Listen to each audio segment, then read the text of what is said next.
মধ্যপ্রাচ্যে গাজা যুদ্ধবিরতি নিশ্চিত করার পর এবার মার্কিন প্রেসিডেন্ট ডোনাল্ড ট্রাম্প বলেছেন, পাকিস্তান ও আফগানিস্তানের সীমান্তে যে তীব্র সংঘর্ষ শুরু হয়েছে তা সম্পর্কে তিনি খবর পেয়েছেন এবং দুদেশের মধ্যে উত্তেজনা কমাতে সহযোগিতা করতে তিনি আগ্রহী।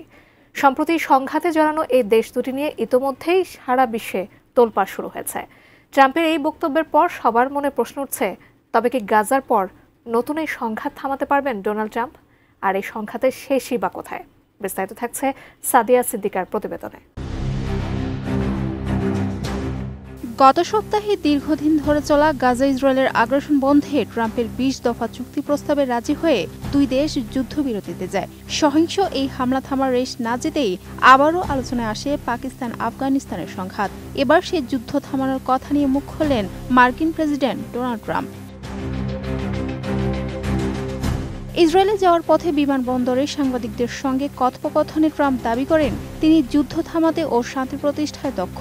এমনকি বলেছেন, এটা হবে ৮ম যুদ্ধ যেটি আমি সমাধান করেছি। তিনি বলেন তিনি এখন এক অন্য যুদ্ধ থামানোর কাজ নিয়ে ব্যস্ত এবং গাজার শান্তি প্রক্রিয়ার ওপর তার দৃষ্টি নিবদ্ধ থাকবে। পাকিস্তানের inter services public relations ISPR এর বিবৃতিতে বলা হয়েছে, কাবুলের আগ্রাসনের জবাব দিতে গিয়ে পাকিস্তানের ২৩ সেনা শহীদ হয়েছে এবং আফগান তালিবান নিহত হয়েছে প্রায় ২০০ জন। শুক্রবার রাত থেকে রবিবার সকাল পর্যন্ত সংঘর্ষটিকে ব্যাপক ও তীব্র হিসেবে চিহ্নিত করা হয়েছে।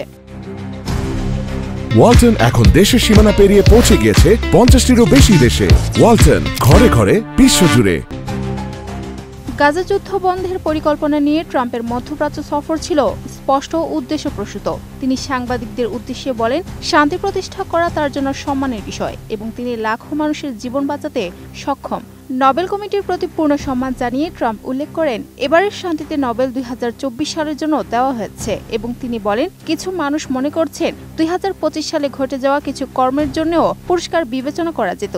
তিনি ব্যাখ্যা করেন, তিনি নোবেল জেতার জন্য এগুলো করেননি, বরং মানুষ বাঁচানোর জন্য এসব করেছেন।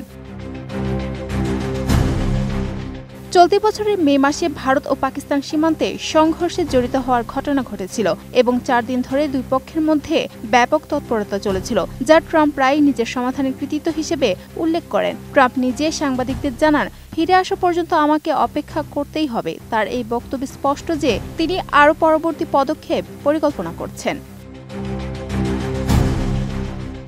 Sadia Siddiqa, ATN news.